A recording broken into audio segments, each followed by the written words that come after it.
अल्हम्दुलिल्लाहि रब्बिल आलमीन वस्सलातु वस्सलामु अला सय्यिदिल मुरसलीन। मोहतरम भाइयों और बहनों, आज हम रमज़ान मुबारक की फजीलत और उसके पैगाम के बारे में कुछ अहम बातें करेंगे। रमज़ान कोई आम महीना नहीं है, बल्कि ये अल्लाह ताला की ख़ास रहमतों का महीना है।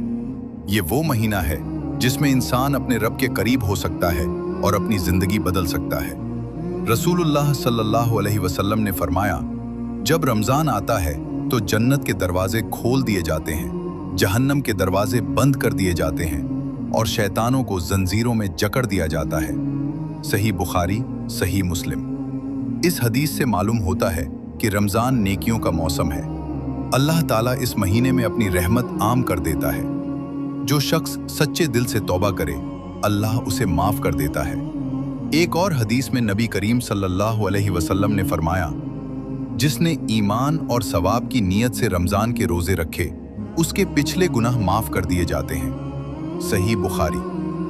ये कितनी बड़ी खुशखबरी है, लेकिन शर्त यह है कि रोज़ा सिर्फ भूखे प्यासे रहने का नाम न हो, बल्कि आँख, कान और ज़ुबान का भी रोज़ा हो। रसूलुल्लाह सल्लल्लाहु अलैहि वसल्लम ने यह भी फरमाया कि अगर कोई शख्स झूठ बोलना और बुरे काम छोड़ न दे, तो अल्लाह को उसके भूखे प्यासे रहने की कोई ज़रूरत नहीं। सही बुखारी। इसलिए हमें चाहिए कि हम रमज़ान में अपने अखलाक को बेहतर बनाएं, गुस्सा कम करें, झूठ से बचें, गीबत न करें और दूसरों के साथ नरमी से पेश आएं। रमज़ान कुरान का महीना है। अल्लाह ताला ने कुरान मजीद को इसी महीने में नाजिल फरमाया। इसलिए हमें चाहिए कि हम रोज़ कुरान की तिलावत करें, उसे समझने की कोशिश करें और अपनी ज़िंदगी में उस पर अमल करें। तरावी की नमाज में कुरान सुनना भी बड़ी सआदत है। रमज़ान सब्र और हमदर्दी का महीना है। जब हम भूख और प्यास बर्दाश्त करते हैं तो हमें गरीबों का एहसास होता है।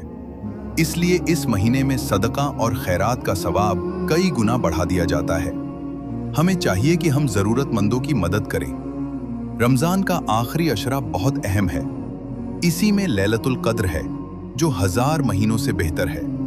हमें चाहिए कि आखिरी 10 दिनों में इबादत का खास एहतिमाम करें, दुआ करें और अल्लाह से अपने गुनाहों की माफ़ी मांगे। अल्लाह ताला हमें सच्चा और मुकम्मल रोज़ेदार बनाए, हमारे गुनाह माफ़ फरमाए और हमें रमज़ान की बरकतों से मालामाल करे। आमीन।